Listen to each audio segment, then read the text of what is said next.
Welcome into the On3 studios here in Nashville, Tennessee. It is the Inside Scoop. Today's Sunday, June 23rd. I'm your host, Josh Newberg. We're coming off a huge official visit weekend. We got a lot of five-star intel today on the Inside Scoop. Also, some major developments from all around the country. So much to talk about for this final official visit weekend as the June visits wrap up. But before we get into it, you guys do me a favor. Hit subscribe to the On3 Recruit channel, the best recruiting channel on all of YouTube. We want Juju. We want Juju. We want Juju. Juju. It looked like an exciting time to be a Colorado fan. Juju Lewis, the five-star from Carrollton, Georgia. Yeah, he's committed to USC, but it was time for the Buffs to put on a show. He came to town, and guess what? The town showed up. Big props to Buffs fans for making this weekend into a true family event for the Buffs recruits. We see a lot of things on official visit weekends, a lot of things, whether it be the flashy cars, the extravagant hotels, the photo shoots. But Colorado brought out a secret weapon this weekend, the people of Boulder. The people of Boulder are what Juju Lewis and his father are going to remember moving forward. Yeah, I'm sure they'll remember meeting with Coach Prime and some of the NFL Hall of Famers walking around the building too. But every school has famous coaches. Every school has nice facilities. Every school has a big stadium. Every school presents academics, but not every school has a community behind it that embraces it the way Boulder embraces the Buffs. And we saw that this weekend. Whether it was the fans waiting outside the facility, they had signs, they had chants as Juju came and went. The businesses around town, they were putting Julian Lewis's name on billboards. They were pulling out all the stops to let Julian Lewis know what a big deal it was that he was on campus. Probably the best thing I saw all weekend, though, was the creation of the Juju Lewis specialty burger. That's right, and shout out to the Sink. They call themselves a Boulder institution since 1923, and the Sink stepped up big time. It's called the Juju Precision Pass Burger. It's probably a deal at $20. In honor of superstar QB Julian Lewis is what it says. Here's the description. It's a double chuck patty cheeseburger with bacon, American cheese, shredded lettuce, red onion, and A1 aioli. I don't know, quite frankly, it sounds delicious. And it seems this entire visit was about community. After all, Lewis could be the leader of this team and this community if he chooses to come play for Coach Prime. That's a big if. But from what I'm hearing, it's not as big of an if as it was heading into this trip. Spoke to a few sources close to this situation. It sounds to me that Colorado did everything they needed to do this weekend. Now, they still might not land him ultimately, but the next 3 to 4 weeks will tell the story. And coming out of this one, you got to feel good if you're a Buffs fan. Lewis remains committed to USC. But from what I'm hearing coming out of this one, it's a 3-team race. And I might put USC third in this one. Colorado has a few things going for them coming out of this visit. What I'm told, the hype and excitement, it lived up to it. We already talked about that, right? The whole city came out. They showed Juju everything he needed to see in terms of that, but also opportunity. And that opportunity on the field, it was laid out for him. You see the coaching staff, let him know he's the future of this program if he comes to Colorado. I'm told Coach Prime assured him that he would also be in it for the long haul. That's Coach Prime at Colorado for the long haul. And that Juju is his guy. He wants leading this team moving forward at the quarterback position. Essentially, the path to early playing time is there. I'm also told Colorado has the NIL resources to compete with Auburn. Things are moving behind the scenes. Yeah, I said Auburn, not USC, because I spoke to a source that felt it was more than what USC could offer and comparable to Auburn. So from an NIL perspective, Colorado's right where they need to be. They check that box as well. So what's next for Juju Lewis? I know Colorado fans want to know, but here's what he told me in Nashville just a couple of weeks ago. Are you going to at some point just announce, like, I'm shutting it down? Yeah, no, I'm definitely going to shut it down. My plan is to shut it down before summer workouts and all that stuff, or like not before summer workouts, but before the season, just so I can just focus on what needs to be done for my senior year. So Juju enters the summer a USC commitment, but the question is, will Juju exit summer a USC commitment? Now that visits are over, is this the end of his recruitment, or is it just the start? I feel like I give, USC, they need to be given a slight edge here because that's the team he's committed to. And he hasn't wavered in that. He hasn't decommitted. But I do think Auburn and Colorado are going to be part of this discussion until he lets us know what's going on. So if you're a Colorado fan, I think it's fine to be pleased and very optimistic with where the Buffs stand coming out of this official visit. Sure, heartbreak could be right around the corner, but that's recruiting, right? You got to take big swings to hit homers, and Juju Lewis would be a grand slam if the Buffs can close this thing. We'll see what happens. This week, we're going to be talking Juju Lewis from all angles. We'll be talking about it from a USC perspective, Colorado, Auburn, but I want to know what you guys think. I want to talk to Colorado fans right now. How are you feeling about Juju Lewis coming out of this big official visit? Do you think that the Buffs have a chance to flip him? Do you think they will flip him? What a weekend it was in Boulder. You guys chime in, comment section below. Let me know how we're feeling coming out of this visit. Let's get some Simmons scoop coming off a huge recruiting weekend. We got our guy on 3, Director of Recruiting Chad Simmons on this video. We're going to talk about some of the biggest official visits of the weekend and some big decisions that are about to get going. I just want to get Chad's opinion on some of the biggest recruitments in the South. All right. Bring on Chad Simmons. And Chad, we will start with 5-star offensive tackle Tai Haywood. He was on campus in Tallahassee visiting Florida State this weekend, but the big news wasn't necessarily about FSU. It was about you dropping a prediction for Tai Haywood to Alabama. What are you hearing on this one? Yeah, I mean, I'm hearing that obviously closing in on a decision. I think that's the thing, putting the pieces together. Josh here, obviously, he took some OVs to schools like Texas A&M, TCU, but told me early on Sunday it's down to Alabama, Florida State, Oklahoma. And you and I both have talked about this for, over a year now about Haywood and being interested in Oklahoma. The OV to Norman got canceled last week due to a family illness. He did not reschedule that trip. I knew Bama set the bar really high earlier this month. And I've heard some buzz about FSU, maybe not as much. So when he did not reschedule that trip to Oklahoma, and I'm hearing now he likely commits sometime in the coming week, sometime in July. I like where Bama's position sits right now. All right. Speaking of Alabama, 5-star wide receiver out of the state of Mississippi, Caleb Cunningham, was on campus in Tuscaloosa this weekend, and you spoke to him coming out of that trip. What's Caleb Cunningham saying? Look, we know, Josh, that Caleb has had a lot of number ones this month in June coming off these OVs. Can you name them? You just look at the schools he visited. I think they're all number one at some point. But we know Auburn kind of became that school, on that May 31st visit and kind of his first OV. And they kind of came out of that weekend, that number one school. And kind of since that point, he's kind of backtracked a little bit about how he likes also Florida. He liked Tennessee last weekend, now Bama this weekend as well.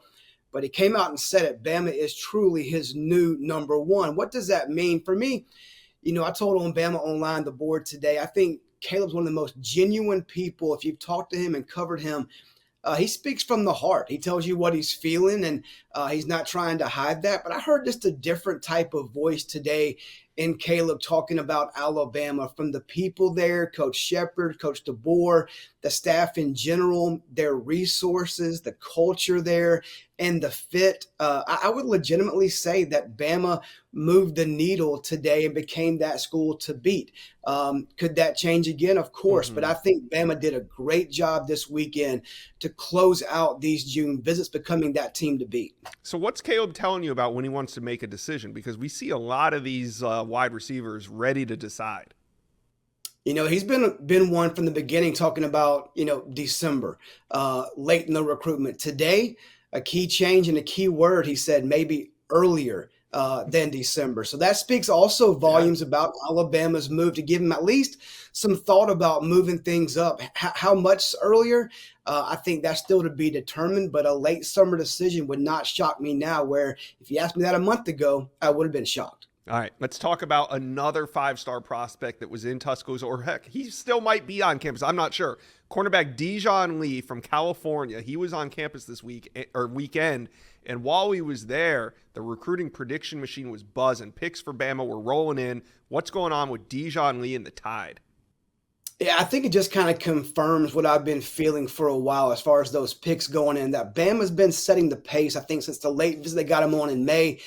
This thing went back and forth between Georgia and Alabama much of the spring. Georgia got him on campus first. They were the team to beat. Bama the next weekend. Things changed. It became more close, more even.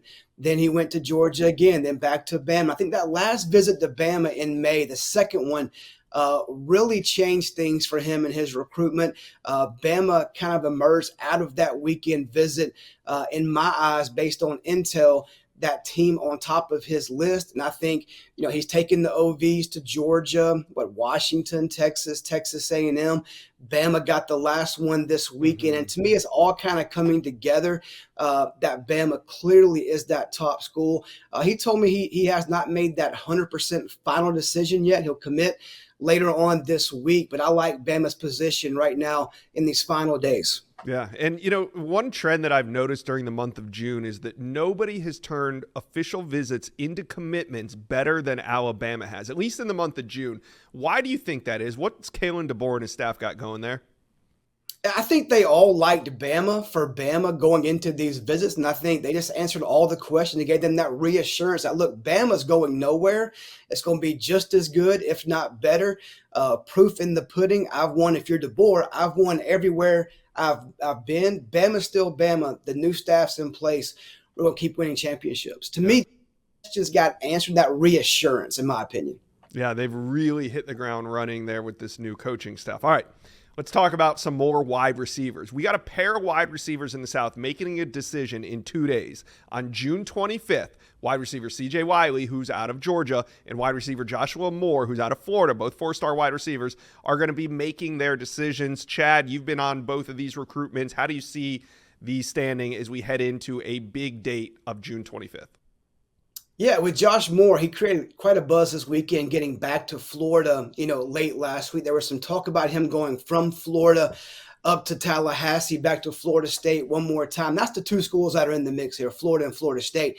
From reports, he did not make it back to Florida State. Coming off that trip to the Swamp late last week, the buzz has really picked up around the Florida Gators. He went back and kind of spent some more time with Billy Napier, Billy Gonzalez, and they kind of have the momentum coming out of that trip, especially him not getting back to Florida State. He was on the OV to Florida earlier this month and returned for an unofficial a couple of weeks later. So right now things are trending with Joshua Moore towards Florida, but don't rule out completely Florida State just yet. With C.J. Wiley, he was down at Florida State this weekend for that fifth and final OV. He's down to three schools: Florida State, Georgia, and LSU. Decision coming in a couple of days, like you said, Josh. And, I think FSU's on the outside looking in. Obviously, he's an LSU legacy. Mom played football. Dad played football. Mom ran track, right there at LSU. He's from the state of Georgia. I've liked Georgia's position in this race for some time. I think if Georgia wouldn't have lost Brian McClendon, he could have been committed to Georgia already before now. Coley came in, kind of built that relationship pretty quickly. I give the edge to Georgia. I don't think he's told any staff where he's going yet. I think he'll have another talk or two with his family and his parents, but there's a lot of smoke around LSU, but I do like where Georgia sits a couple of days out.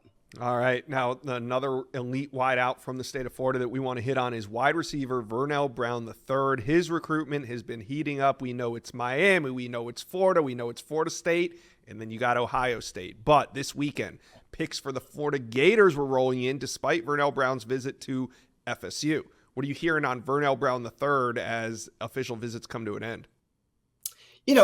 One of those picks was mine. What was that premature? I wouldn't say that, but Florida State is still very much in this race. They cannot be ruled out, Josh. They showed him a great time. He loves Mike Norvell, Ron Dugans, the plan, getting on the field early at Florida State. Obviously, he's a Florida legacy, has multiple connections to the University of Florida. He's been there numerous times as a recruit, numerous times just as a kid.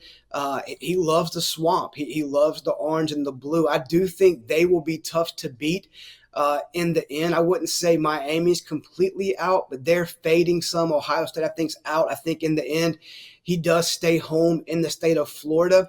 Had a great trip to Florida State, but I still lean towards the University of Florida. And Vernell Brown III, he insinuated when he was here in Nashville that he would be making a decision most likely in July. He has not set a date yet, though, correct? That's correct. I still like July sometime next probably 2 or 3 weeks for Vernell. All right, the last wide receiver we're going to talk about, top 150 prospect wide receiver, Travis Smith. Now, he has set a date. That'll be July 13th. He's trending heavily to Georgia on the recruiting prediction machine, but this weekend he was in Knoxville. What are you hearing post-Tennessee visit on Travis Smith? Knocked it out of the park. I think Tennessee done a great job, not just this weekend, but really for the long run with Travis Smith. I mean, building those connections, those relationships with him, his family, those close to him, Kendall Pope, Josh Heupel, multiple staffers have been involved with Travis Smith. And I've kind of, hinted at this the last few weeks that this race has gotten really, really tight between Georgia and Tennessee. Bama showed him a great time last weekend on the OV as well. I still think Georgia and Tennessee are above Alabama on his list right now, but I'm starting to lean slightly towards Tennessee. I know my pick on the RPM is with Georgia. I've had that for some time, many months now, but definitely crossing my mind, is it time to change that to Tennessee?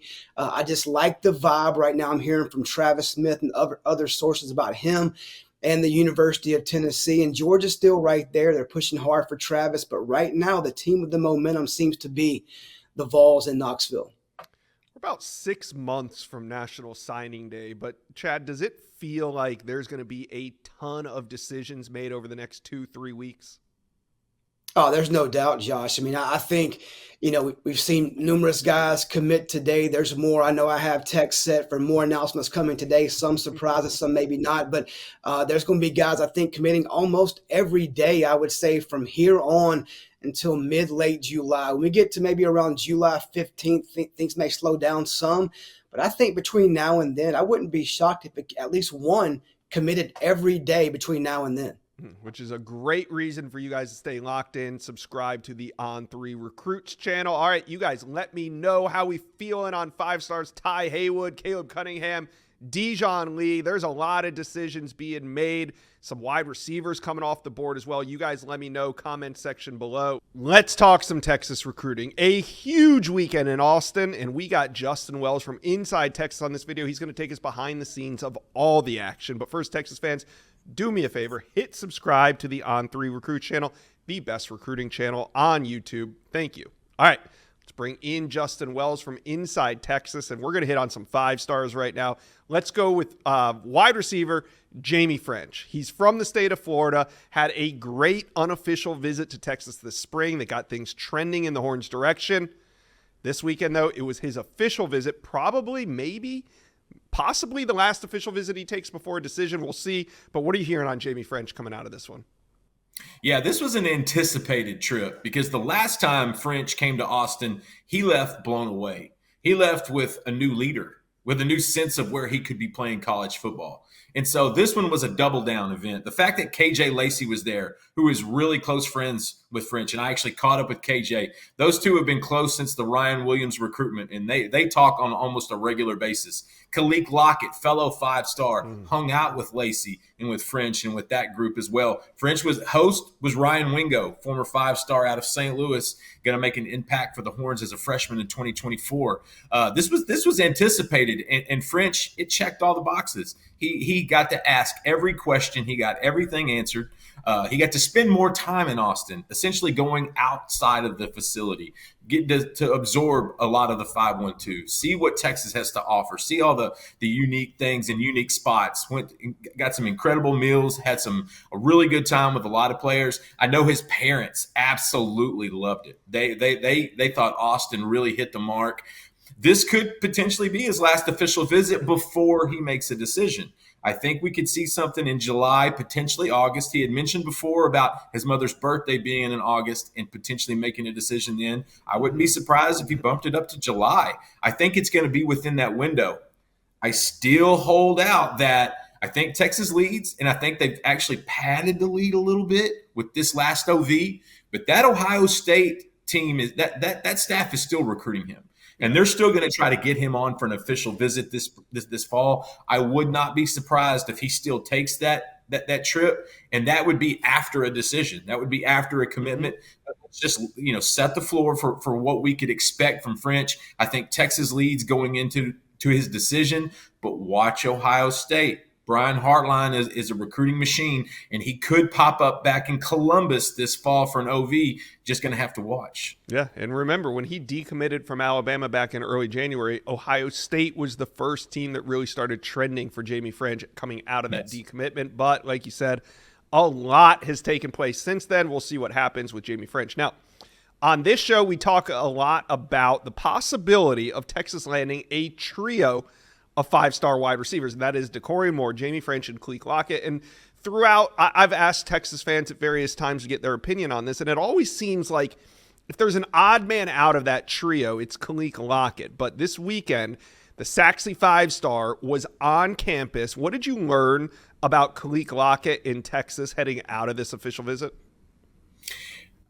I learned that Khaleke really likes the Longhorns. You know, I first saw Khaleke 3 years ago on campus at DKR before he had an offer, before people really knew who he was. So he's always kind of envisioned himself at Texas. And then, you know, he went through no offers and then 3-star and then a 4-star. Then he earned his way to a 5-star. So he's climbed up the recruiting rankings. We've seen him progressively get better. He told me the biggest thing this weekend was not only hanging out with Lacey and French and the other recruits. It was that the teammate, the players at Texas treated him like he was already a part of the team.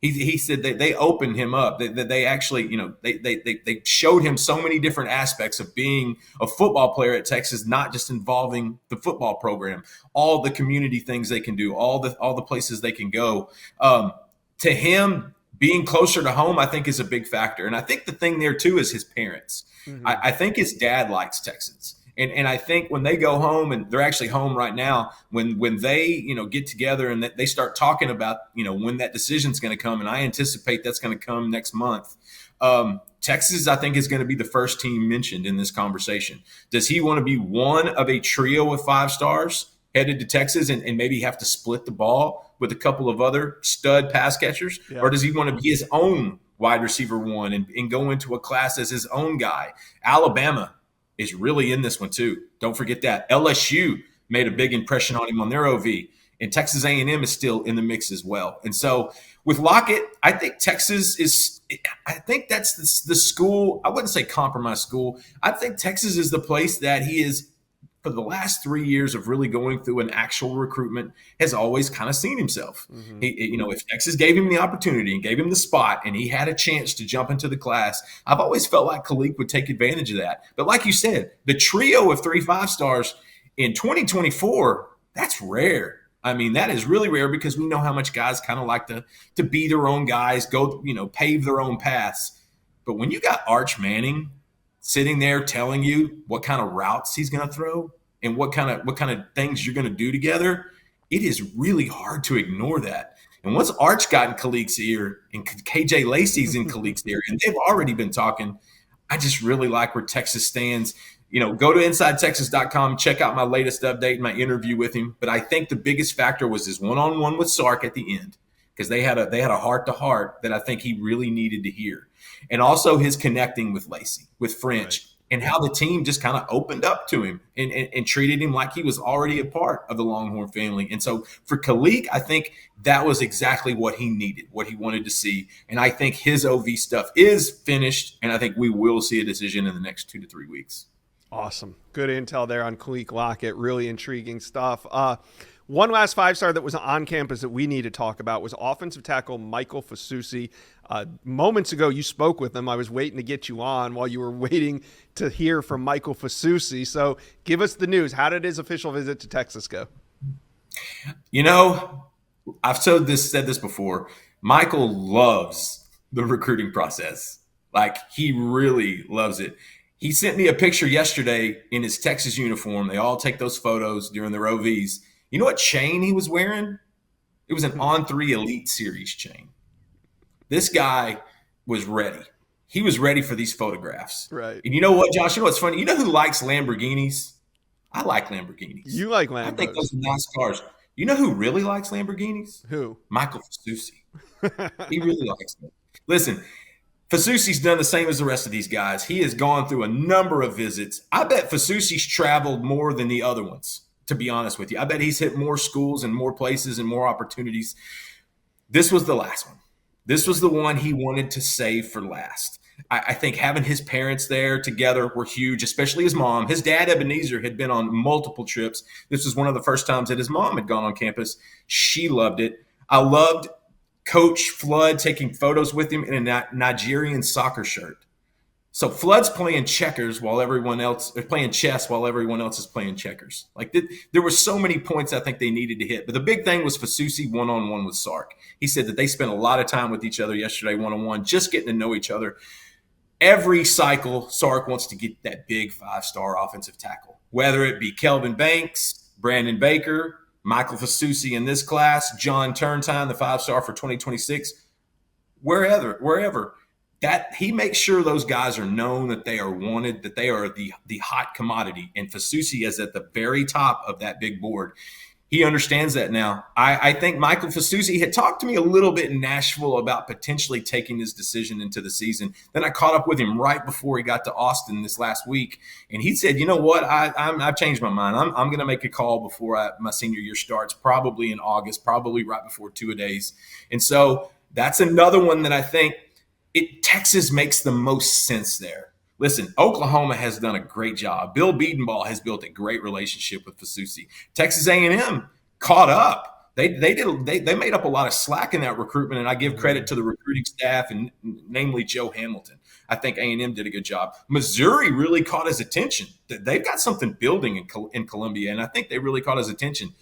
But from the start of this relationship with Kyle Flood, which began his freshman year in high school, I think Texas has always been the one school that he mentioned in every interview. He mentioned in every top schools post. He mentioned that's the place he wanted to see. He loved it. He loved that his mom. That I think the big factor was his mom, because he's a family kid. And academics are number one with this family, and they will tell you that with an insistence. Texas showed him an elaborate academic plan and presentation and how that's going to benefit him outside of football. Hey, they were already in a good spot with Dad. They hit a home run with Mom. I think Fusi in Texas just makes too much sense. I like it. Makes too much sense. We got to see what happens here. A decision could be coming sooner than later on Fusi. Now, we got to talk about another 5-star. He wasn't on campus, but we got to talk about Doran Moore. The number one wide receiver in America was off in Eugene, Oregon this weekend, and I wanted to get a little Texas perspective on it. What are you hearing on Doran Moore coming out of this Oregon trip? Yeah, I caught up with his mom as they were headed to the airport, leaving Eugene. And, they've got a long flight home is what she told me. And that in and of itself, I think, summarized the weekend. Oregon did it big. They said Oregon was fantastic. Oregon did it big. They pulled out all the stops, which was expected. An Oregon official visit really is a really good time and an amazing school and place and environment. But at the end of the day, it was going to be, if he stays home, it's Texas. If he leaves, it's Oregon. In that proximity, not to mention his family. We had one of our reporters at Inside Texas, Joe Cook, was at the airport catching some of the Texas OV guys as they take off to go home. And they crossed paths with Doran Moore's family that lived in Austin, who just came back from Eugene. They got home before Doran and his mother did, which I think is telling. But just understand that I think Doran's got a big decision ahead. I think that decision's probably going to happen next month. And I'd give the slightest edge to Texas. I think the fact that they had such an amazing time last weekend, and I think Texas already kind of had a lead before that. They were going to let Oregon woo them. They were going to let Oregon put everything on the table. They did that. I'm going to catch up with Doran again this week to get a little bit more, and I'll talk to his family and some sources around that a little bit more. But what I was told is Oregon did it big. They had a wonderful time. They were treated like kings. Rashad Samples absolutely knew what he was doing. But at the end of the day, I just don't think it's going to be enough to keep him away from home, because in Austin, those guys can be back in their living room in an hour, whereas they're 3 or 4 hours away on a flight coming in from Oregon. To me, that's a tell in that recruitment. All right, Texas fans, how are we feeling about the 5-star weekend in Austin? Let me know. Comment section below. Fusi, Lockett, French, Doran Moore, I know he wasn't in Austin, but how we feeling? Let me know. Let's talk some Ohio State recruiting. Ryan Day and his staff hosted a massive official visit weekend in Columbus. I got Matt Parker from Letterman Row on this video to break it all down. But first, make sure, Ohio State fans, that you are subscribed to the On3 Recruits channel. We love talking Buckeye recruiting, so make sure you guys are subscribed. All right, let's bring on Matt Parker from Letterman Row, and it was a big weekend. So let's just start with the big man. The number one offensive tackle in America, David Sanders, was on his official visit to Ohio State. What we think is going to be his final visit to Ohio State before he visits, maybe, maybe not, or before he decides. But what are you hearing on David Sanders coming out of this official? Well, it sounds to me, Josh, that Ohio State, every button that the Buckeyes needed to hit this weekend with David Sanders Jr. and his family, the Buckeyes absolutely did that and more. Just talking to a couple of sources Sunday afternoon, the biggest thing was just seeing a lot of the things that the Sanders family had already seen from Ohio State. It really is just the consistency, seeing that brotherhood, seeing the plan for David Sanders Jr., both on the field and off the field, how the Buckeyes can develop him as an offensive tackle. And as you know, someone, when football is done, football doesn't last forever. Yeah. So you got to do something after ball. And just the consistency. That was the biggest thing for Ohio State going into this weekend. We talked about this, you and I, a few days ago, about how this is his third visit in 2024. And this visit by far was the best visit at Ohio State for David Sanders Jr. and his family. To me, we were talking about this, you and I, a few days ago again, that it feels a lot like Ohio State and Tennessee right now with Georgia looking in. And I really think Ohio State has cemented itself in that top 2 spot with Tennessee. So we're going to see what happens here in the next coming days, maybe coming weeks, however long this decision process takes for the Sanders family. But Ohio State is squarely in the mix for the nation's number one offensive tackle. Yeah, and when he was in Nashville, it sounded like he didn't set a decision date, but it sounded like sometime before his senior season he would make a decision. So that I said this could be his final visit, but there's one more visit weekend at the end of July. How important do you think it is for Ohio State to get David Sanders back on campus if he hasn't already made a decision? To me, that is the top priority for Ohio State. Ohio State is pretty funny, though. Usually during that 1 week of a visit period that's in July, Ohio State in the last couple of years hasn't really brought kids on campus. Mm-hmm. They did last year. Maybe they will this year. Buckeye fans will remember that Ohio State actually managed to sneak Aaron Scott Jr. on campus before he announced his decision to Ohio State. That was the same day that Chris Henry Jr. committed to Ohio State. Yeah. So if the Buckeyes do that again this year, maybe they can find a way to get David Sanders Jr. back on campus. But again, we don't really have a public timeline or a hard decision date yet. So everyone's going to have to wait and see, and that's part of the fun. It is. All right, tell me more about 5-star DB Doran Moore, who was on campus this weekend. Well, I mean, this is a guy that I've said it with you. I know that Steve Wiltfong has said it on the Wiltfong Whip Around. This is a guy that in January was ready to announce his commitment to Ohio State. There are a few schools that are in the mix here, and I'm very much in agreement with Steve Wiltfong that this is an Ohio State USC battle. I think the thing that Ohio State has going for it right now is the fact that Brew has a lot of family that is in Ohio. A lot of folks will remember that he is not originally from Ohio. There's a misconception here. He's from Texas, lived and grew up in Ohio, and then moved back to Texas. But he spent a lot of his years outside of Dayton, Ohio. That's where his mom still resides. And to get back into the Buckeye State, to be around family and everything like that, I think that has a large component to this recruitment that maybe a lot of people haven't really, really discussed. And to just be around the culture of Ohio State, he has a lot of relationships with people in the program. His player hosts this weekend were Jermaine Matthews and Aaron Scott Jr., 2 guys that are in that southwest corner of the state of Ohio, so they have a lot of familiarity with one another. Doran Moore spent a lot of time, obviously, with Devin Sanchez and Naeem Offord, the 2 5-star plus cornerback commits to the Buckeyes. And their player hosts were Denzel Burke and Davison Igbinosun, 2 of the best cornerbacks in college football going into 2024. So there's a lot of firepower and a lot of star power being put on Doran Moore this weekend. Yeah. And I've had an RPM pick in on Doran Moore since last June. That's June of 2023. And I don't have a reason to change it right now. I feel good where the Buckeyes sit, but again, things can change like the weather. So we'll have to see what happens. But coming out of this visit, I think Ohio State is sitting in that number one spot right above USC and Texas. I'll throw Texas in there as well because he just took that official visit to Austin midweek before he went to Ohio State.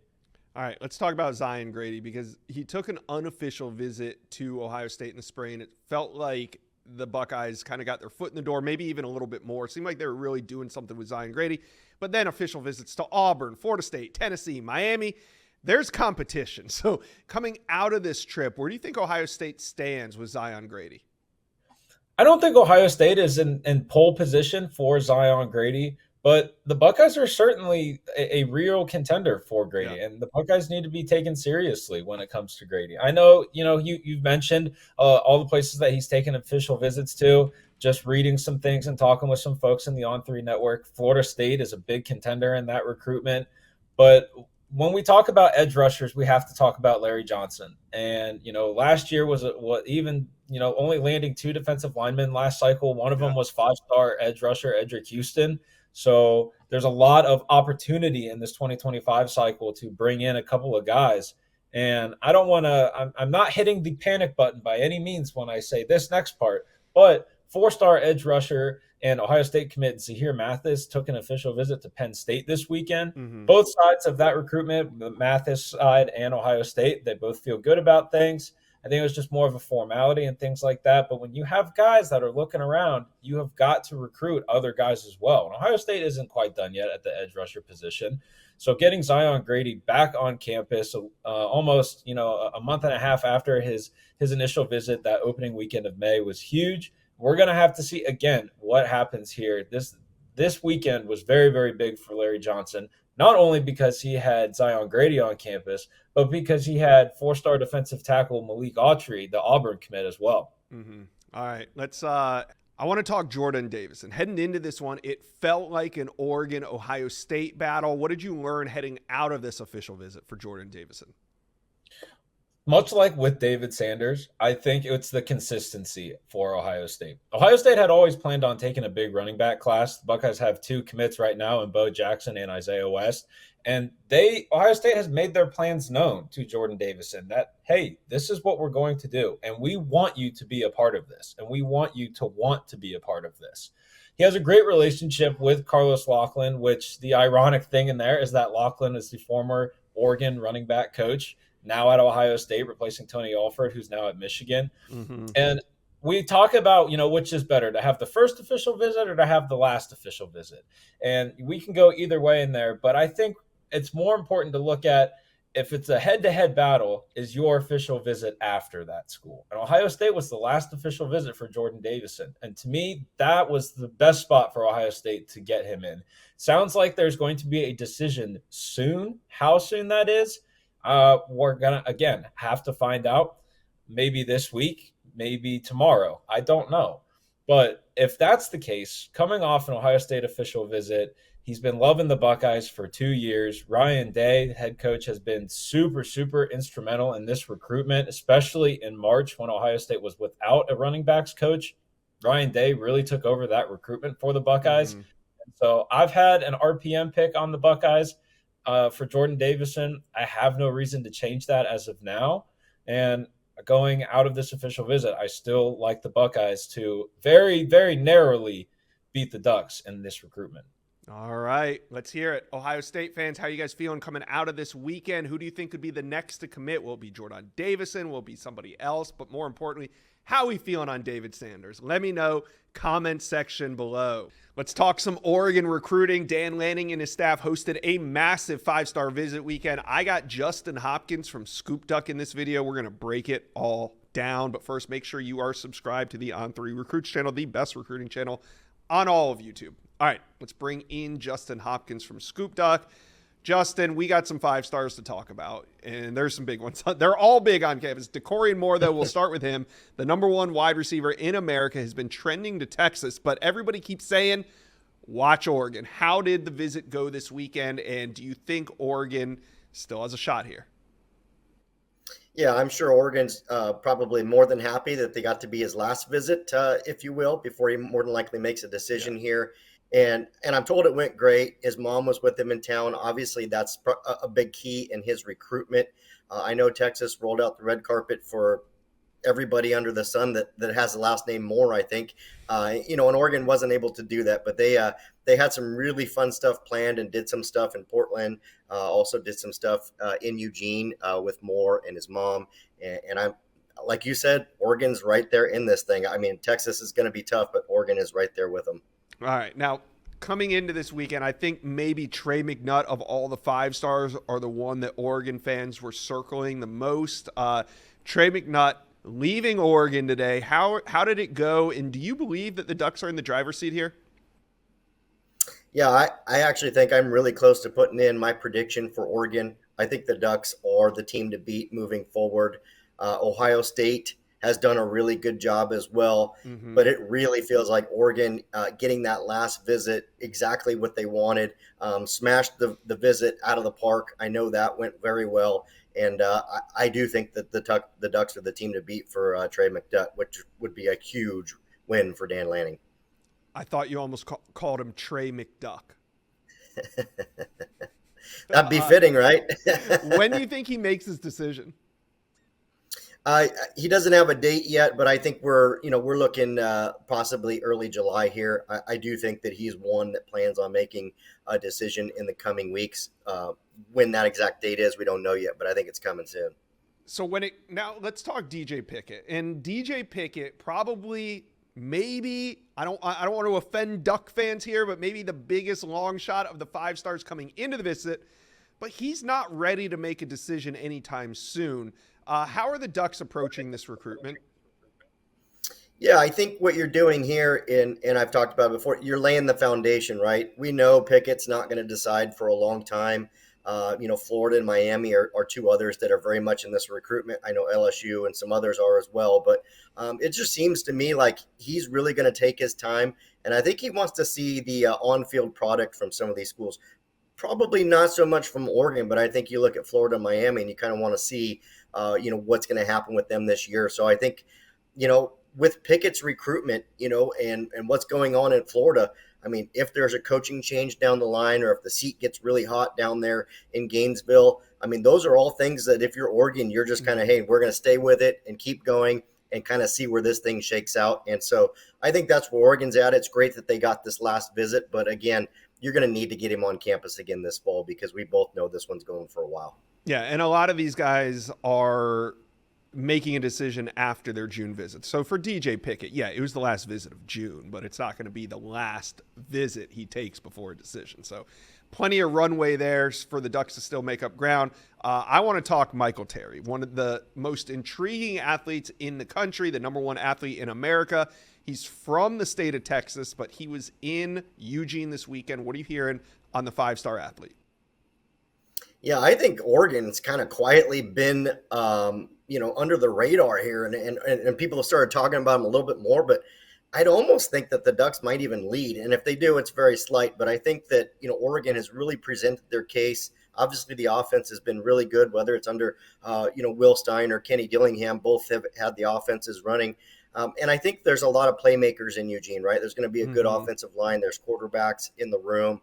All those things Michael Terry really likes, right? And you're right. He's so unique. Like, is he a running back? Is he a receiver? Is he a tight end? He's just one of those guys. Like, who knows what he is? Yeah, he's just one of those guys that you want to get him the football and let him do his work. So I think Oregon coming in and being this last visit, it's another guy that I might be really close to putting in a prediction for on Oregon, but I'm waiting to hear a little bit more chatter in the next day or two. All right. Last guy we got to hit on is 5-star safety, the number one safety in America, Jonah Williams. How did it go? Went great, as you would expect. This one to me, it feels like it's an uphill battle for Oregon. I think getting him out of the state of Texas, specifically Texas A&M, is going to be tough. And if you look at Texas A&M, obviously locations on their side, but secondly, that's a really good baseball program, and we know Williams is a really talented baseball player as well. So you kind of look at all those things. I know Oregon got the baseball coaches here involved in his recruitment and talked to him a little bit about the program. So, if you're asking me, there's 2 5-star safeties that were on campus this weekend, Trey McNutt and Jonah Williams. I feel a lot better about Trey McNutt than I do with Jonah Williams at this point. All right, Justin, talk to Oregon fans. Who should they be feeling good about coming out of this weekend? Yeah, I mean, obviously, talk about Trey McNutt. I think that's one that, looks really good for Oregon. Aaron Dunn's a 4-star offensive lineman that was also on campus. I like Michael Terry as well. Oregon did a good job bringing in 4 or 5 of their commits, including Dallas Wilson, that they're trying to hang on to. Yeah, that was big.